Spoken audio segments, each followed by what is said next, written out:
of what we are. And these men and women in this picture embody the best of what we are. And they stood up and they did it. They've already done it. So when we as a country search for whether we can do it, we've already done it. We know how to do it. And so it is my particular honor and privilege to introduce the person who picked up the phone, the person who has been an integral supporter of Eradicate Hate since its inception, the 46th governor of the great state of Pennsylvania, Tom Corbett.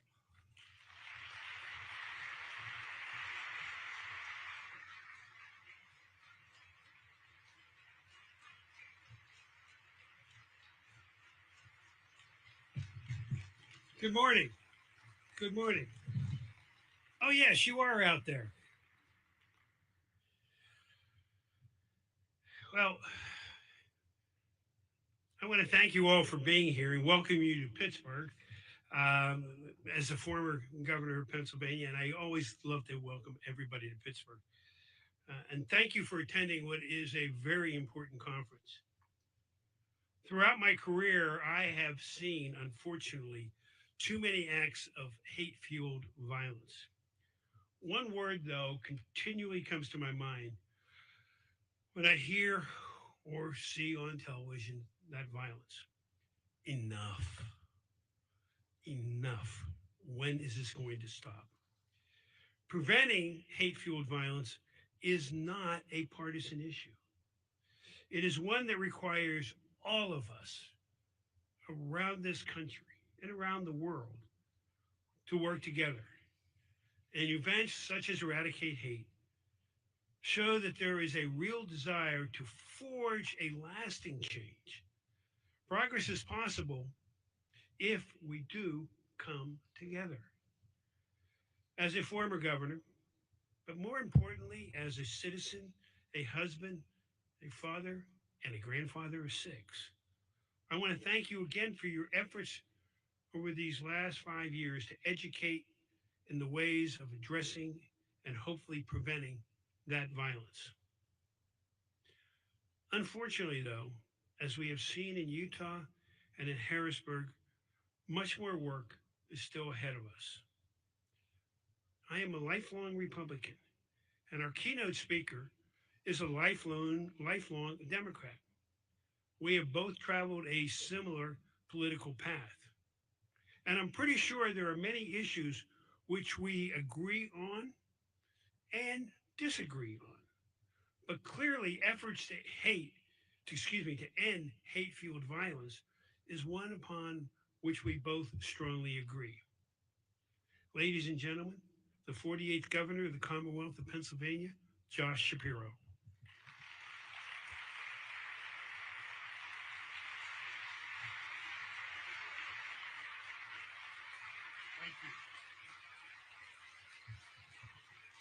Thank you.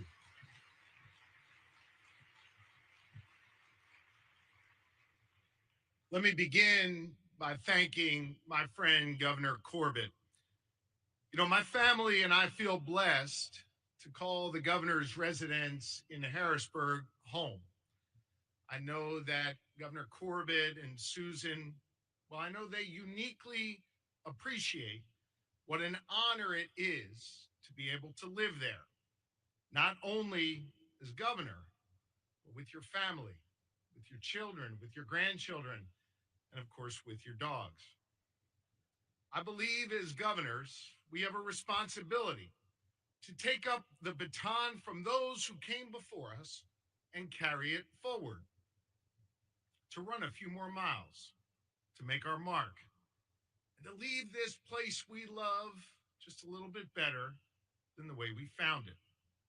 To further William Penn's vision from the 1680s that this, Pennsylvania, would be a place that would be warm and welcoming to all people, grounded in the freedom of religious expression, grounded in the freedom of speech.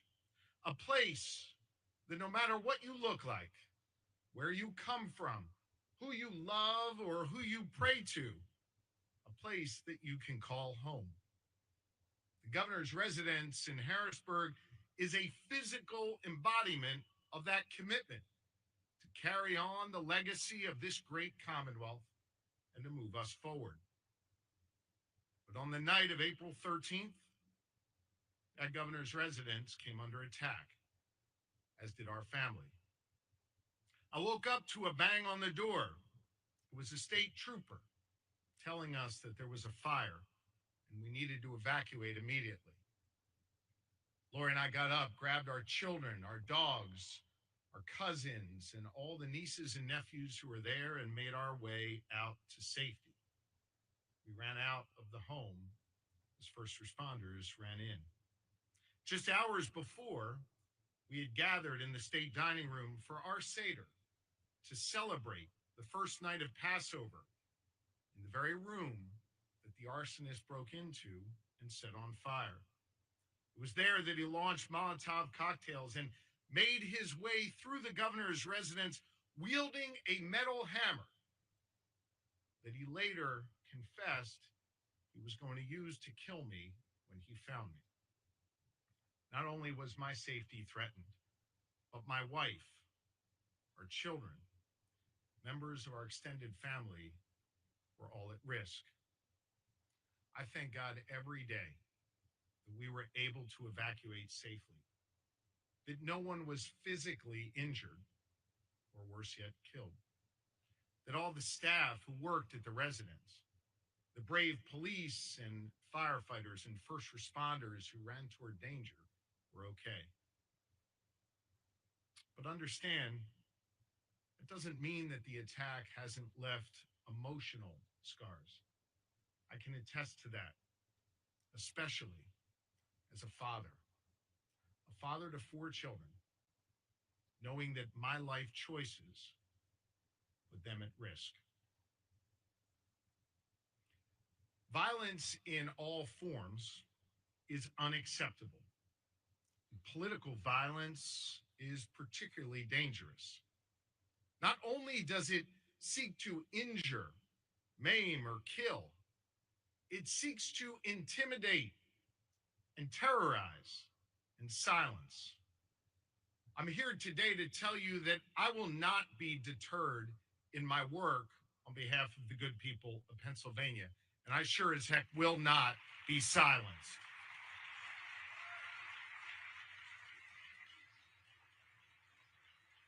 But understand that political violence doesn't only affect those who are directly targeted or their loved ones. It affects all of us. It tears at the fabric of American society and the fundamental principles that this nation was founded upon. A nation where civil disagreements should be welcome, because we know that discourse can lead to progress. That is how we perfect our union. And that is what we've done over the last 2.5 centuries. We understand that when you hear speech you disagree with, the answer to that is more speech, not violence. Our democracy, well, it is stronger when more Americans participate in it and can make their voices heard. But unfortunately, political violence and the hate that fuels it has become far too common in our society. Think of it.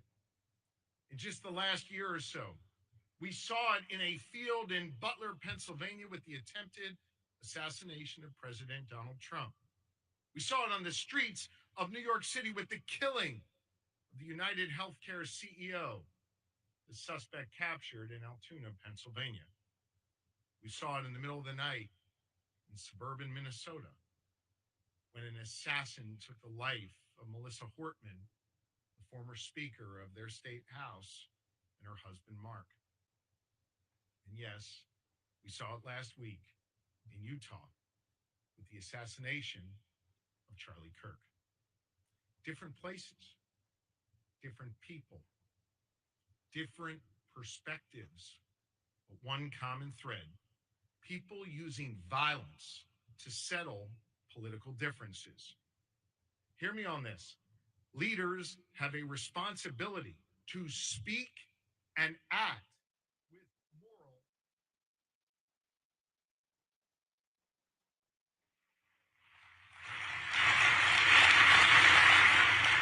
And as I have made clear, each and every time, this type of violence has no place in our society, regardless of what motivates it or who pulls the trigger, who throws the Molotov cocktail, or who wields the weapon. It doesn't matter if it's coming from one side or from the other, directed at one party or another, one person or another. It is all wrong, and it makes us all less safe.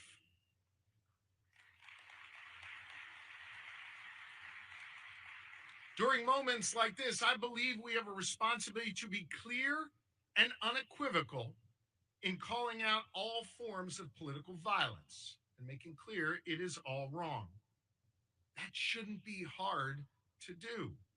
Unfortunately, some, from the dark corners of the internet all the way to the Oval Office, want to cherry pick which instances of political violence they want to condemn. Listen, doing that only further divides us, and it makes it harder to heal. There are some who will hear that selective condemnation and take it as a permission slip to commit more violence, so long as it suits their narrative or only targets the other side.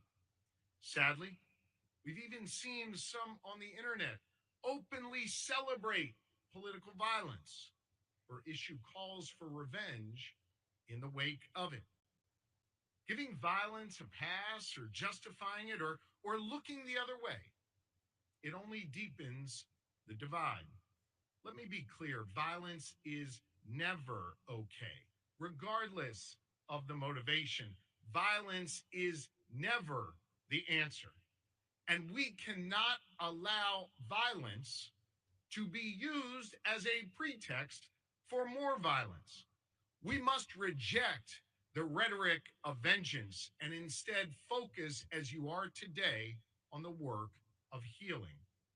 We need to create more opportunities for peaceful and respectful dialogue, respecting each other's fundamental rights as Americans. Censorship, using the long arm of government to silence people, to silence businesses and nonprofits, and restrict their right to free speech, well, that will not solve this problem. Prosecuting constitutionally protected speech will only further erode our freedoms and deepen the mistrust. That is un-American. There is a better way. There is a better way. And that better way is the Pennsylvania way.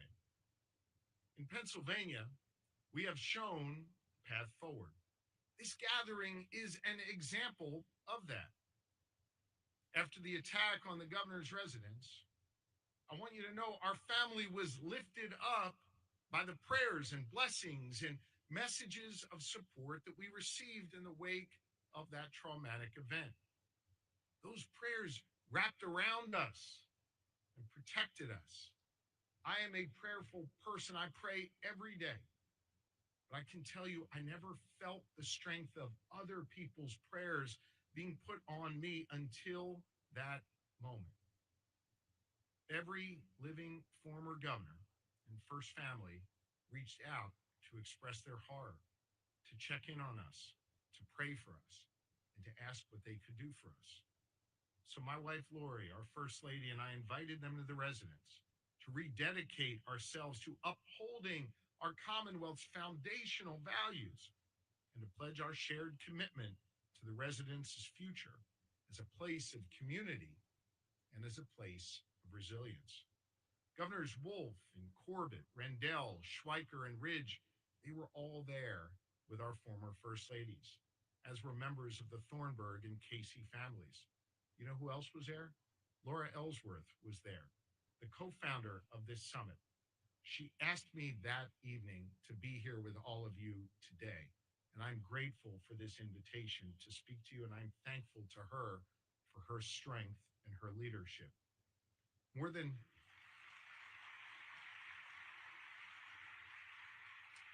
a half of century of Pennsylvania leadership was represented in that photo you saw earlier, was represented on that day. They are Democrats and they are Republicans, leaders of different generations and from different parts of our Commonwealth. But they were united in speaking and acting with moral clarity, making clear that hatred and violence has no place here in Pennsylvania. Pennsylvania leaders from different parties speaking with one voice to reject the dark cycle of violence and instead bring light. We'll never know, but perhaps the words they shared, the mere fact that they gathered together, stopped other hate filled or hate inspired actions and brought down the temperature of a nervous Commonwealth.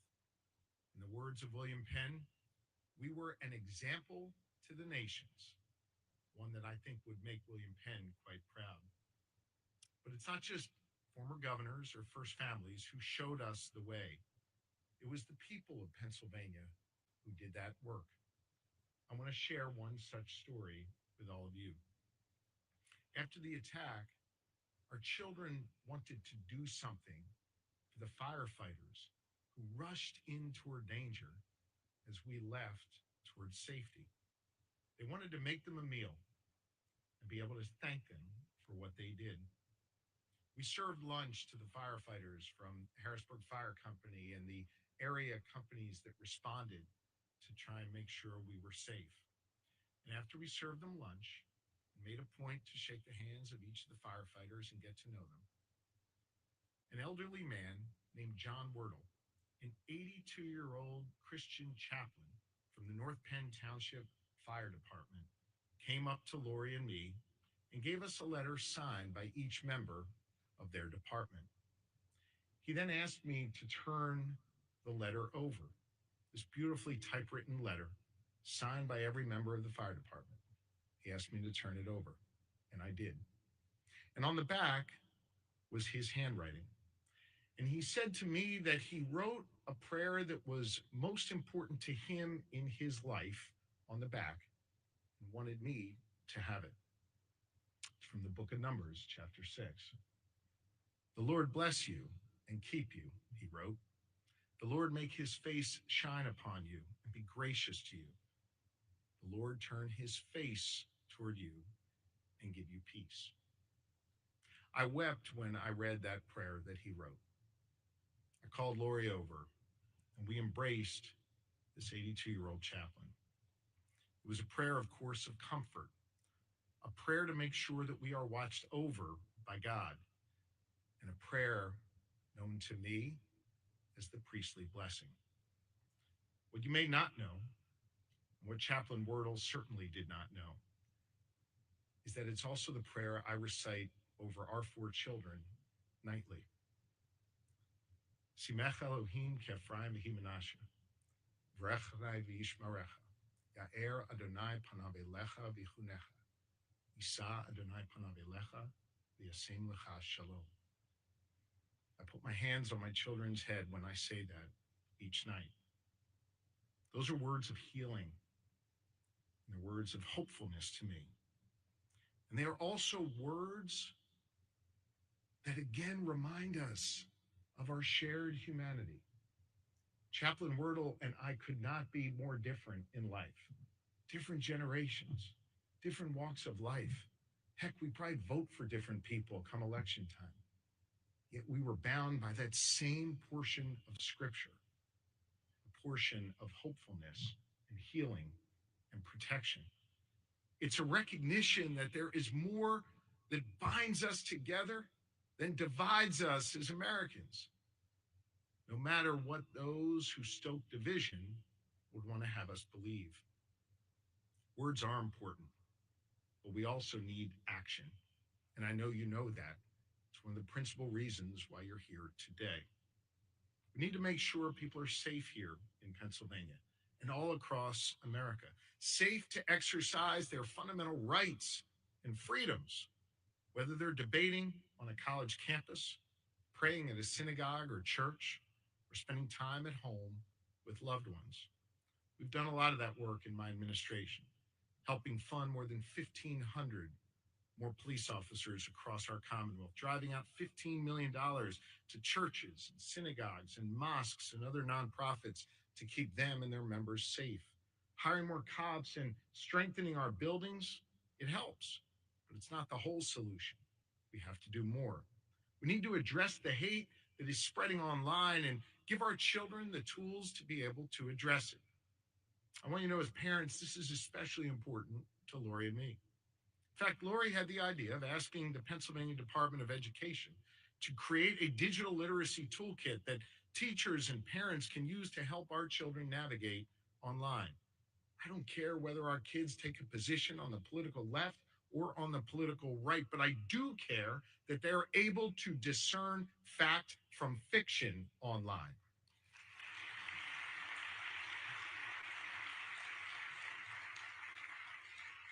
But despite that meaningful progress that we are making here in Pennsylvania, there's a deeper issue at the root of this dangerous rise of political violence. Too many people don't believe that our institutions and the people in them can solve problems anymore. They feel alone, ignored, shut out by a government that isn't working for them. This is particularly true of younger Americans. They feel unseen. They feel unheard. They feel unheard in the halls of government. They feel unheard in our elections, in the media, in our nonprofits, our businesses, and within the law. Frustrated by a lack of progress and consumed by this feeling of hopelessness, they find refuge, often in the dark corners of the internet, where righteous frustration is taken advantage of and used.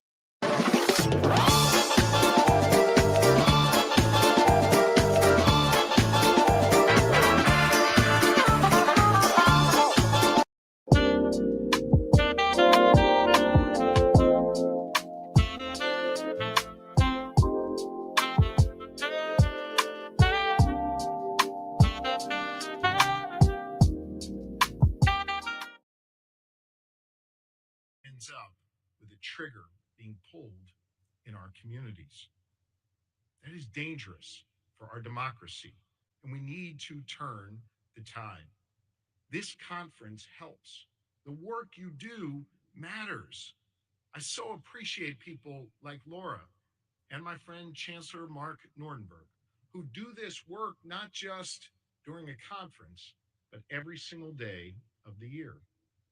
I think it is also important to note that it requires us to make sure that those governmental institutions, well, that people feel that they are being responded to, that their real problems and their real frustrations are being addressed, and that they see a government that is working to solve the real challenges that they face. As leaders in this Commonwealth and across the country, I think we need to listen more and we need to act faster. We must get stuff done and restore people's faith that government can be a force for good in their lives. That's what we're trying to do here in Pennsylvania. Let me just give you a few concrete examples. Follow me on this. We're processing permits and licenses faster than ever before. We're getting people answers quicker. We're making historic investments in education. We're delivering free breakfast so kids don't have to learn on empty stomachs, delivering mental health supports for our school children. We're giving kids access to VOTEC classes at a rate never seen before.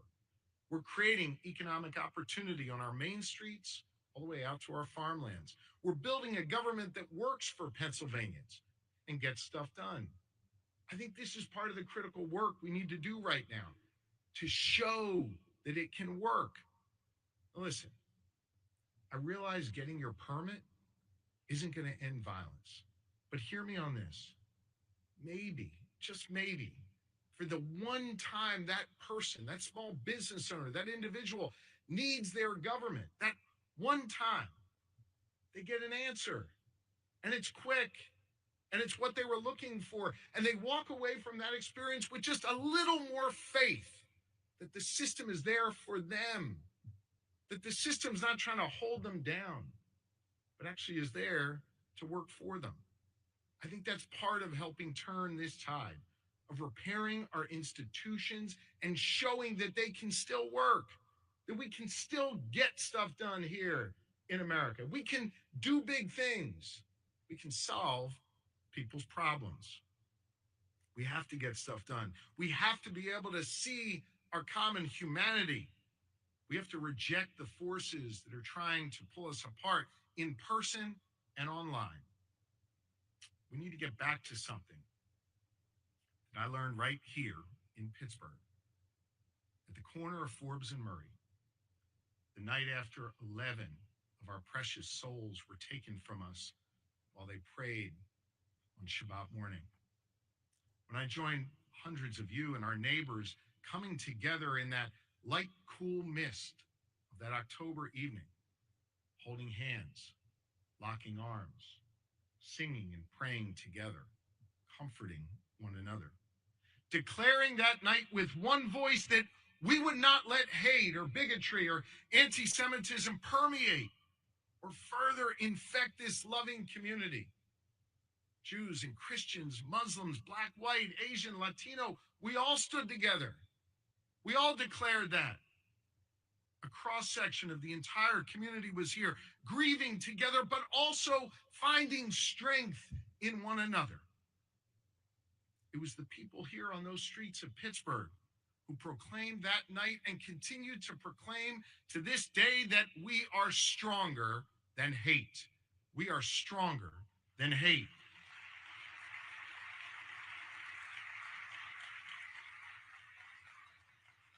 I believe that that feeling is not something that is reserved to Yinzers or those of us from across Pennsylvania. I believe that in America, we are stronger than hate. But I also believe in America that this work doesn't just fall to others. It falls to each and every one of us. I serve as your governor and am committed to a life of public service because of how my family raised me and what my faith has taught me. My faith has taught me that no one is required to complete the task, but neither are we free to refrain from it. It means that each of us has a responsibility to get off the sidelines, get in the game, and do our part. I know you understand that. I know you feel that as well. One of our former neighbors in this community understood it as well when Fred Rogers once famously said, "Look for the helpers." I look around this room and I see all of you, the ones who show up, the ones who speak up, and the ones who stand up to hate. You are showing all of us here in Pittsburgh, throughout Pennsylvania, and throughout the United States, you are showing us the way. You are those helpers that Mr. Rogers spoke about. And I know that working together, we're going to heal this nation. We're going to heal this world. We're going to address political violence. And I know that brighter days are ahead for our Commonwealth and our country, thanks to all of you. May God bless you and may God bless this wonderful Commonwealth and country. Thank you very, very much. Thank you. Thank you. Thank you.